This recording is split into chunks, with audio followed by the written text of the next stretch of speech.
নমস্কার, আপনারা দেখছেন আজকের বিশেষ খবর। আমি গৌরাঙ্গ, জঙ্গলমহল এনজিও টিভি, বাঁকুড়া থেকে। আজকের প্রধান কয়েকটি খবর। মধ্যপ্রাচ্যে যুদ্ধের আবহে ছড়ালো বড় গুজব। ইরানের ক্ষেপণাস্ত্র হামলায় নাকি নিহত ইসরায়েলের প্রধানমন্ত্রী। দ্বিতীয় খবর, রাজনীতিতে তীব্র বিতর্ক, মুখ্যমন্ত্রী মমতা বন্দ্যোপাধ্যায়ের মন্তব্য ঘিরে উত্তেজনা। 3 নম্বর খবর, দেশের গ্যাস সরবরাহ নিয়ে নতুন সতর্কতা। কোন কোন ক্ষেত্রে গ্যাসের ঘাটতি হবে না আর কোথায় কোথায় কমতে পারে বরাদ্দ। এছাড়াও সুপ্রিম কোর্টের ভোটার তালিকা সংক্রান্ত বড় শুনানি। চলুন শুরু করা যাক বিস্তারিত খবর। প্রথমেই আন্তর্জাতিক খবর।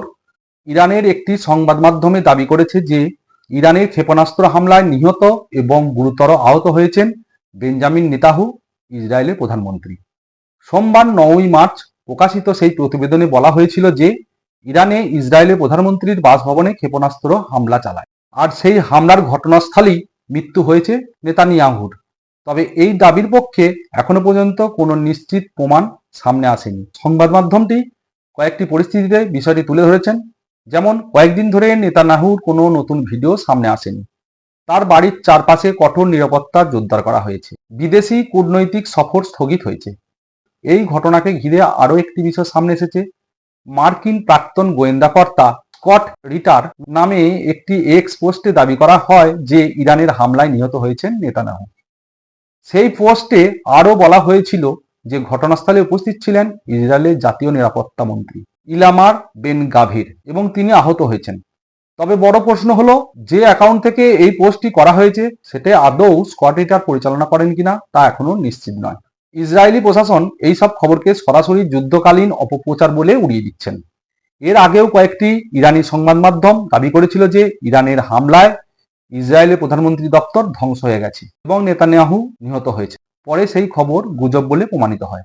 ফলে আন্তর্জাতিক মহলে এখনো পর্যন্ত এই খবরকে অযাচিত গুজব বলেই দেখা হচ্ছে। এই গুজবের মধ্যে আরও একটি বিষয় সামনে এসেছে। ফ্রান্সের প্রেসিডেন্ট ইমানুয়েল ম্যাক্রন এবং নেতানিয়াহুর একটি ফোনালাপের রেকর্ড ফাঁস হয়েছে বলে দাবি করা হয়েছে। তবে সেই রেকর্ডে কথোপকথনের নির্দিষ্ট তারিখ উল্লেখ নেই। এছাড়াও মার্কিন কূটনৈতিক প্রতিনিধি অ্যারেড কুশানের সফর স্থগিত হওয়ার খবর প্রকাশে এসেছে। এইসব ঘটনাকে ঘিরে জল্পনা আরও বেড়েছে। তবে এখনো পর্যন্ত কোনো সরকারি সূত্র এই দাবিগুলির সত্যতা স্বীকার করেনি। এবার আসি রাজ্য রাজনীতির খবর। মুখ্যমন্ত্রী মমতা ব্যানার্জি সম্প্রতি একটি মন্তব্য করে নতুন রাজনৈতিক বিতর্কের জন্ম দিয়েছেন। তিনি বলেছেন, আমি না থাকলে 1 সেকেন্ডের মধ্যে একটা গোষ্ঠী হিন্দুদের ধ্বংস করে দেবে। এই মন্তব্যের পরে রাজনৈতিক মহলে শুরু হয়েছে তীব্র প্রতিক্রিয়া। এক সংখ্যালঘু সম্প্রদায়ের ব্যক্তির বক্তব্য, তৃণমূল কংগ্রেস হিন্দুদের ভয় দেখানোর জন্য আমাদের ব্যবহার করছে। এই মন্তব্য ঘিরে নতুন করে রাজনৈতিক উত্তাপ ছড়িয়েছে রাজ্যে।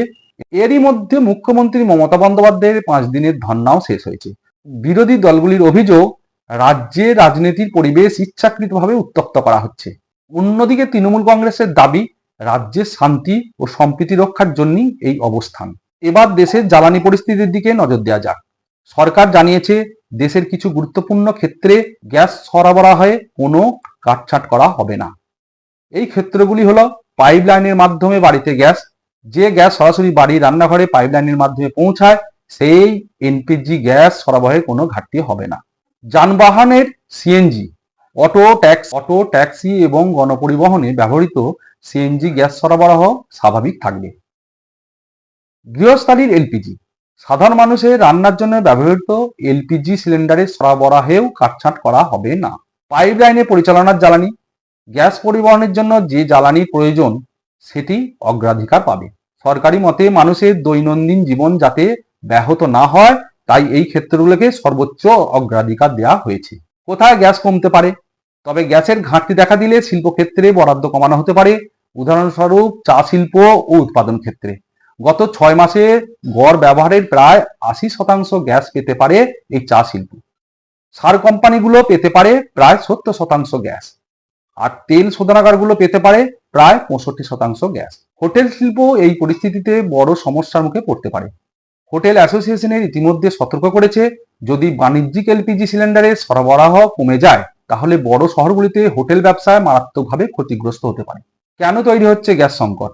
ভারত তার মোট এলপিজি চাহিদার বড় অংশই বিদেশ থেকে আমদানি করে। এই আমদানির বড় অংশ আসে মধ্যপ্রাচ্য থেকে। জ্বালানি পরিবহনের অন্যতম গুরুত্বপূর্ণ পথ হলো হরমুজ প্রণালী, কিন্তু সাম্প্রতিক যুদ্ধ পরিস্থিতির কারণে এই পথে জাহাজের চলাচল নিয়ে অনিশ্চয়তা তৈরি হয়েছে। ফলে এলপিজি আমদানিতে বাধা তৈরি হওয়ার আশঙ্কা দেখা দিয়েছে। দেশের বর্তমানে গ্যাস মজুদ। পেট্রোলিয়াম মন্ত্রকের মতে বর্তমানে দেশের প্রায় 40 দিনের এলপিজি মজুদ রয়েছে। এছাড়াও বিকল্প হিসাবে ইউনাইটেড স্টেট এবং অস্ট্রেলিয়া থেকে জ্বালানি আমদানির চেষ্টা চলছে। এবার আসি দেশের আরেকটি গুরুত্বপূর্ণ খবরে। ভোটার তালিকা নিয়ে বড় শুনানি হয়েছে সুপ্রিম কোর্ট অফ ইন্ডিয়াতে। প্রধান বিচারপতি বেঞ্চ জানিয়েছে প্রায় 60 লক্ষ ভোটারের নাম বিচারাধীন অবস্থায় রয়েছে। এর মধ্যে প্রায় 10 লক্ষ মামলার নিষ্পত্তি করা হয়েছে। বাকি ভোটারদের নথি যাচাই করছেন বিচারিক কর্মকর্তারা। এই 10 লক্ষের মধ্যে 3 লক্ষ বাদ গেছে।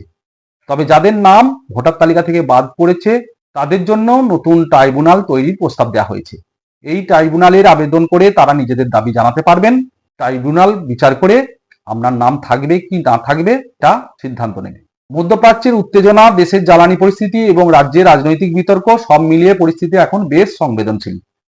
তবে আপাতত ইসরায়েলের প্রধানমন্ত্রীকে নিয়ে ছড়ানো মৃত্যুর খবর কোনো নিশ্চয়তা প্রমাণ করেনি। আমরা পরিস্থিতির উপর নজর রাখছি। আরো আপডেট নিয়ে আবার আসবো। আপনাদের কিছু মন্তব্য থাকলে অবশ্যই জানাবেন। ধন্যবাদ, ভালো থাকুন।